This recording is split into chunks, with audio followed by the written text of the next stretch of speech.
Now, here tonight at 6, it is the push for a law in Kentucky to get guns out of the hands of those who are in crisis and prevent the tragedies like the one we saw with the Louisville mass shooting on April 10th. It is our top story here tonight. Hello, everybody, and thank you for joining us. I'm Doug Proffitt.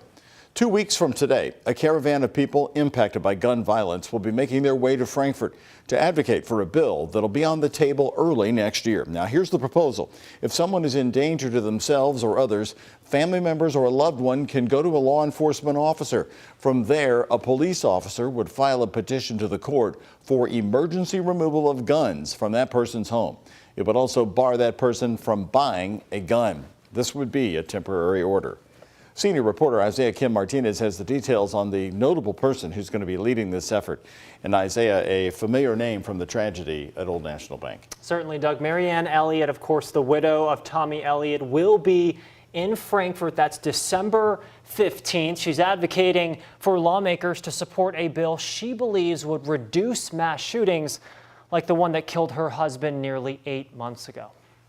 To our knowledge, Marianne Elliott has only spoken once publicly about the tragedy that's altered her life forever. When 4 bullet holes ripped through my husband's body. The day after Independence Day, Elliott talked about the Old National Bank shooting at a community meeting circled around curbing gun violence. But I know that I have to do something.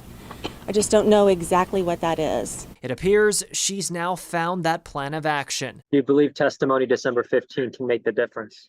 I think it's going to be a really powerful moment. That's Whitney Austin, a well-known Louisville advocate for gun safety. She and Elliott will be among a large group headed to Frankfort in 2 weeks to support CAR, a highly anticipated 2024 bill in front of Kentucky lawmakers. The bill, standing for Crisis Aversion and Rights Retention, is seen as a middle ground version of a red flag law. It would allow law enforcement to temporarily seize a person's gun if a judge deems them in crisis and a risk to themselves or others. Balance both sides, public safety, personal safety, as well as the Second Amendment. Austin survived being shot 12 times in a shooting that killed 3 people at Fifth Third Bank headquarters in Cincinnati back in 2018. She and Elliott have since forged a close bond. There's something that's very powerful with a voice like hers. She wants to participate and raise her voice. My role is just to support her. The CAR bill's sponsor, Republican Senator Whitney Westerfield, telling me this week he'll introduce a couple different versions at the committee hearing in 2 weeks. It's my hope that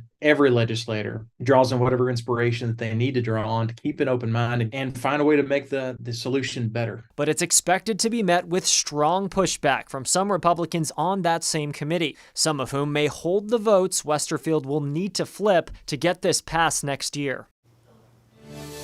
Taking a closer look here, this red flag law differs from other states because the person would have to appear in court to determine the order. The judge could then turn the temporary order to a crisis aversion and rights retention order, which cannot last more than 1 year, but it is renewable if needed. The person with the court order against them can ask the court to end it in a hearing every 90 days. Doug? All right, certainly going to be an emotional hearing in Frankfort. Thank you, Isaiah.